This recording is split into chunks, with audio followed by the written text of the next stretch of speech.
이번 사이클 핵심적인 두 가지 키워드 말씀드렸습니다. 네, 여러분 반갑습니다. 비트캐쳐입니다. 최근 잘 가던 크립토 시장의 발목을 잡았던 트리거는 역시나 미중 무역 갈등의 정체였습니다. 하지만 이번에 트럼프가 시진핑과 다시 미국의 히토류 수출 재개를 합의를 하면서 다시금 봉합되는 흐름으로 흘러가고 있고, 그리고 양국 같은 경우는 이제 9일부터 런던에서 후속 협상을 하겠다. 물론 협상이 어떻게 되느냐 까봐야 알겠지만 어쨌든 협상을 하겠다라는 거, 최악으로 치닫고 서로 본인들의 이속만 챙기겠다라는 방향성보다는 전 세계 글로벌 경제를 위해서 더욱더 악화되는 조건보다는 무역 협상을 조금 더 친화적으로 가져가겠다라는 양국의 의지라고 저는 생각을 합니다. 그리고 지난주 연휴 동안 비트코인이 100K 초반까지 일시적으로 조정이 됐었던 가장 큰 건 뭡니까? 머스크와 트럼프의 관계가 금이 가면서 트럼프는 머스크와 대화할 생각 없다, 이런 식으로 단정을 지었고, 아무래도 일론 머스크는 크립토에 굉장히 상징적인 인물인 만큼 시장이 일시적인 조정이 나왔는데 언제나 제가 말씀드리는 본질을 보셔야 된다. 어쨌든 간에 비트코인이 장기적으로 하락하고 사이클이 종료되려면 비트코인의 본질적인 가치가 훼손되거나 아니면 사토시의 지갑 물량이 이동된다거나 양자 컴퓨터에 의해서 비트코인 지갑이 해킹을 당한다거나 이런 본질적인 부분에 균열이 생겼을 때가 위험한 것이지, 이러한 단기적인 이슈에 흔들릴 때는 좋은 기회다라는 것을 말씀드렸고, 아니나 다를까 제가 지난주부터 말씀드렸던 100K에서 102K 구간, 이 구간을 주면 우리가 기분 좋게 추가 매수를 할 수 있는 오히려 위기가 아닌 기회가 될 것이라고 반복적으로 말씀드렸고, 정확하게 이 구간을 딛고선 지금 음봉이 크게 나왔던 머스크발 악재의 조정을 지금 다 회복하고 106K 후반까지 말아 올린 모습입니다. 제가 봤을 때는 확실히 단기적인 조정은 마무리되는 듯하고 관세에 대한 미중의 갈등도 약간은 완화되고 차트적인 기술적 흐름도 다시금 강세 추세로 전환이 됐다라고 생각합니다. 그리고 지난주에 발표됐던 미국의 경제 지표가 견고하게 나오고 고용시장도 강하다라는 걸 증명하면서 오히려 경기 침체보다는 미국의 경기가 관세 부과에도 불구하고 양호하다라는 것을 데이터가 증명을 했고, 그에 따라서 이번 6월에 있을 FOMC에서 금리가 동결될 확률은 99%. 근데 많은 분들이 캐쳐님 금리 동결될 확률 높아지고 금리 인하 미뤄지면 안 좋은 거 아닌가요? 이런 질문을 하실 수 있습니다. 물론 금리 인하라는 것은 유동성이 가장 중요한 비트코인이란 자산에는 너무나 중요한 요소기도 하지만 최악은 뭡니까? 경기 침체 시나리오로 간다라고 하면 금리 인하고 뭐고 모든 투자 자산 시장이 흔들릴 수 있는 거. 하지만 이런 식으로 데이터가 견고하게 나온다라는 거는 침체보다는 경기가 생각보다 양호하다라는 것을 보여줄 수 있고, 그리고 금리 같은 이런 매크로 데이터를 볼 때는 단발적으로 이번 달 7월 달 동결을 하냐 마냐 보다도 지금 금리의 방향성이 앞으로 올해 하반기 내년까지 어느 방향으로 가는지를 이 국면을 보셔야 됩니다. 어쨌든 연준도 6월 7월에 금리를 동결한다라고 해도 결국에는 이제 올해 말부터 내년까지 금리를 인하하는 사이클로 들어갈 수밖에 없다라는 이 본질을 보셔야 됩니다. 그리고 미국만 중요한 게 아니라 미국 외에 핵심적인 글로벌 중앙은행들의 흐름을 봐야 되는데, 유럽 중앙은행은 지금 기준금리를 7번이나 연속 인하하면서 계속해서 금리를 내리고 유동성을 공급하는 국면에 들어가 있습니다. 그리고 유럽뿐만이 아니라 지금 미국 같은 경우에는 금리를 내리다가 약간 관세로 인해서 파월이 눈치를 보고 있지만 그 외에 핵심적인 중앙은행들은 전부 다 금리를 내리는 국면으로 들어갔고, 미국도 결국에는 조금 더 동결하다가 금리를 내리는 국면으로 들어간다라는 이 큰 방향성을 보셔야 여러분들이 유동성이 확장되는 국면인지 아니면 더욱더 유동성이 줄어드는 국면인지 이 본질을 보실 수 있다라고 생각합니다. 어쨌든 지금 본격적으로 미국이 금리를 동결하고 정체되어 있는 상황이긴 하지만 그래도 비트코인이 역사적 신고점을 찍었다라는 게 중요하고, 본격적으로 미국마저 다시금 재차 금리를 내려준다라고 하면 이대로 비트코인이 사이클이 끝나고 시즌 종료가 되겠습니까? 아니면 아직도 조금 더 유동성의 힘을 받아서 확장될 구간이 있겠습니까? 당연히 후자의 사고를 하는 것이 조금 더 확률이 높지 않을까라고 생각합니다. 그리고 트럼프 같은 경우는 연준 의장 인선을 곧 발표하고 파월 임기는 내년에 끝난다. 그렇게 됐을 때 그 다음 인물로는 금리를 적극적으로 내려서 트럼프의 의중을 들어줄 사람을 지금 적임자로 채택을 할 겁니다. 그리고 우리가 알아야 될 거, 파월의 임기는 이제 1년이 채 남지 않았지만 적극적으로 금리 인하를 주장하고 있는 트럼프의 임기는 몇 년입니까? 4년이라는 거. 그러면 우리는 누구의 의중, 더욱더 중요한 의사결정을 해줄 수 있는 사람, 어떤 사람의 방향성을 따라가야겠습니까? 그리고 트럼프는 특히나 더 디지털 자산에 매우 친화적이고, 내년까지 파월이 트럼프의 의중을 들어주지 않는다라고 해도 내년부터는 본격적으로 트럼프가 적극적으로 금리를 인하를 촉구하고 그것을 잘 들어줄 사람이 연준 의장이 된다라는 이 팩트를 보셔야 됩니다. 그리고 미국의 지금 규제 시장은 완전히 과거 게리 겐슬러 때와는 차원이 다른 흐름으로 가고 있는데, 현재 현재 지금 미국 정치권에서도 디지털 자산 시장 명확성 법안 수정안을 공개를 하면서 비트, 이더, 스테이블 코인 등 가상자산의 법적 정의와 규제 책임의 명확화를 핵심으로, 그리고 특히나 제일 중요한 비트코인의 관할, 과거에는 SEC가 독점적으로 관할했지만 이제는 상품선물위원회 CFTC가 감독 권한을 양분하면서 비트코인이 증권으로 분류되기보다는 상품으로도 분류될 수 있는 그러한 명확한 법안들이 나올 것입니다. 이런 것들이 명확해진다라고 하면 더욱더 규제에 탄력을 받을 수 있다라는 거. 그리고 SEC는 오늘 9일부터 가상자산 원탁회의, 특히나 디파이 관련 원탁회의를 진행하는데 여기에 전현직 위원들과 업계 인사들이 대거 참여한다. 어쨌든 지금 알트코인들이 주춤하고 있는 가장 큰 이유, 비트코인은 인정을 받았지만 알트코인들의 지금 분류는 모호한 상황입니다. 이런 원탁회의에서 SEC까지 명확한 알트코인의 지위를 부여를 해주고 명확성을 부여해준다라고 하면 모든 알트코인이 다 정고점을 갱신하고 올타임 하이를 찍는 것은 아니겠지만 분명히 이런 규제의 틀 안에서 명확한 비즈니스와 투명하게 운영되는 그런 옥석을 가린 알트들은 분명히 저는 좋은 흐름 보여줄 수 있을 것이라고 생각하고 있습니다. 그리고 현 CFTC 위원장 된 캐롤라인 팸 같은 경우도 24시간 파생상품 거래를 적극적으로 제한을 하면서 특히나 가상자산 기반 선물 상품들을 24시간 거래를 허용하겠다. 즉 더욱더 많은 기관 투자자들이 채택을 할 수 있도록 적극적으로 친화적인 법안을 장려하고 있는 상황입니다. 그리고 까다로운 영국의 금융감독청인 FCA 또한 개인 투자자를 대상으로 암호화폐 상장지수 펀드 금지를 해제하겠다라고 하면서, 원래 기존 같은 경우는 영국에서는 전문 투자자나 아니면 기관들만 암호화폐에 관련된 상장지수 펀드를 거래할 수 있었다. 근데 개인 대상으로도 이런 것들을 지금 허용하겠다라는 거, 더욱더 많은 매스업 옵션, 대중 채택으로 이끌 수 있는 중요한 법안들이 전 세계적으로 만들어지고 있습니다. 그리고 우리나라도 예외는 아니다. 이재명 정부 또한 가상자산 정책의 속도를 내면서 당 조직 격상 그리고 대통령 직속위까지 신설하면서 더욱더 빠르게 시대의 흐름에 맞춰서 디지털 자산을 수용하려는 움직임을 보여주고 있습니다. 그리고 특히나 강조한 것, 가상자산 산업의 중장기 발전과 제도 개선에 초점을 맞추겠다. 우리나라도 지금 여야 할 것 없이 초당적으로 디지털 자산을 수용하는 움직임을 가져가고 있는 상황이다.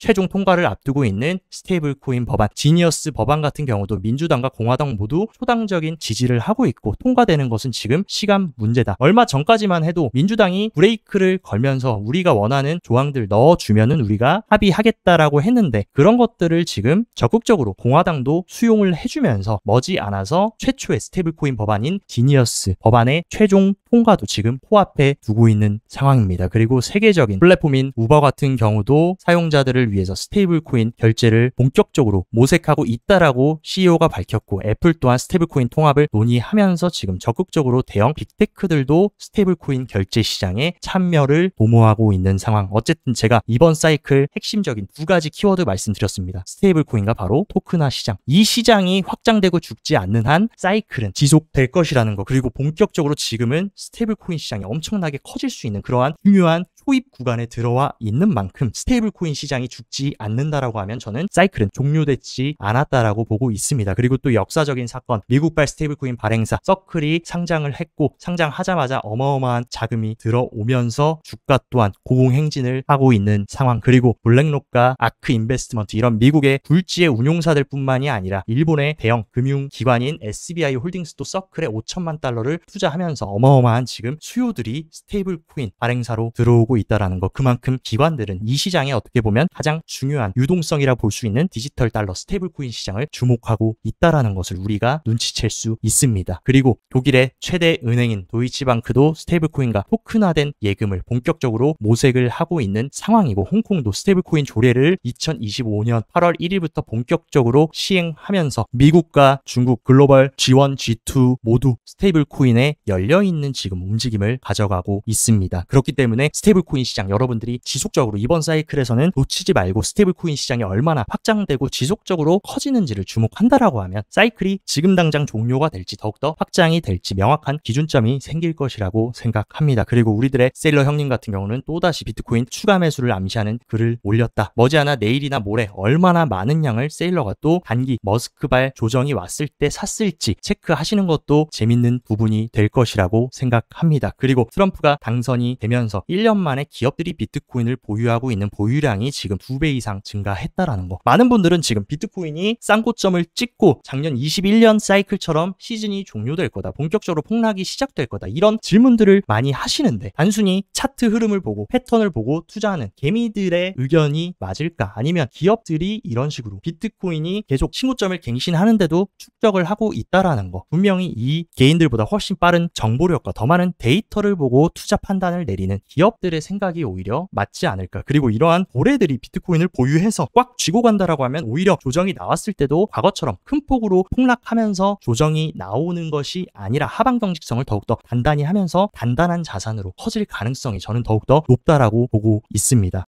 몇 가지 비트코인 온체인 데이터의 흐름도 체크를 해보자면, 일단 비트코인이 최근 역사적 신고점을 찍고 이런 식으로 기술적인 조정을 받으면서 선물 시장의 미결제 약정도 눌려주는 흐름을 보여줬습니다. 하지만 전체 중앙화 거래소의 선물 시장의 미결제 약정은 줄어들었지만 반대로 기관 투자자들이 거래하는 CME 선물 거래소, 여기에 트레이더들은 지금 올타임 하이를 갱신하면서 기관 투자자들은 엄청나게 지금 선물 시장으로 뛰어들고 있다라는 거. 그러면 여기서 해석할 수 있는 게 뭡니까? 개인들은 대다수가 사이클이 이제 끝나고 하락장으로 들어갈 것을 보고 있지만 진정한 자금을 움직이는 마켓메이커들이자 기관 투자자들은 더욱더 지금 이 시기를 더 큰 상승 전 기회로 생각하고 뛰어들고 있다라는 것을 우리가 확인할 수 있습니다. 그리고 실제로 전체 선물 거래소의 미결제 약정 비율을 보면 CME, 기관들이 주로 거래하는 CME 거래소의 미결제 약정 비율이 22%로 바이낸스보다도 훨씬 큰 비중을 차지하고 있고, 어떻게 보면 CME의 미결제 약정이 전반적인 시장의 큰 흐름을 결정짓는 다고 해석할 수 있습니다. 근데 이런 식으로 CME에서는 계속해서 트레이더들이 늘어나고 역사적 신고점을 찍을 만큼 관심이 높아지고 있다라는 것. 진정한 시장을 움직이는 마켓메이커들은 오히려 더 적극적인 채택을 하고 있다라고 우리가 해석할 수 있습니다. 그리고 단기 홀더들의 프레임워크 같은 경우도 최근 비트코인 기술적인 조정에 따라서 이런 식으로 굉장히 부정 심리가 가열이 됐지만 다시금 비트코인이 V자 반등이 나오면서 단기 홀더들의 심리도 긍정의 구간으로 분위기가 반전이 된 것을 볼 수 있습니다. 실제로 비트코인 가격 또한 어떻습니까? 제가 중요하게 지켜줘야 된다 말씀드렸던 100에서 102K를 정확하게 지지하고 특히나 50일 이동평균선 지지까지 해주면서 V자로 말아 올렸고 지금 106K에 위치를 하고 있다. 그리고 중요한 노란색 20일 이동평균선 위까지 지금 다시금 회복을 해준 만큼 단기적인 조정도 마무리가 되고 또다시 새로운 강세 국면으로 들어갈 수 있다라고 우리가 해석을 할 수 있을 것 같습니다. 그리고 더욱더 단기적으로 중요한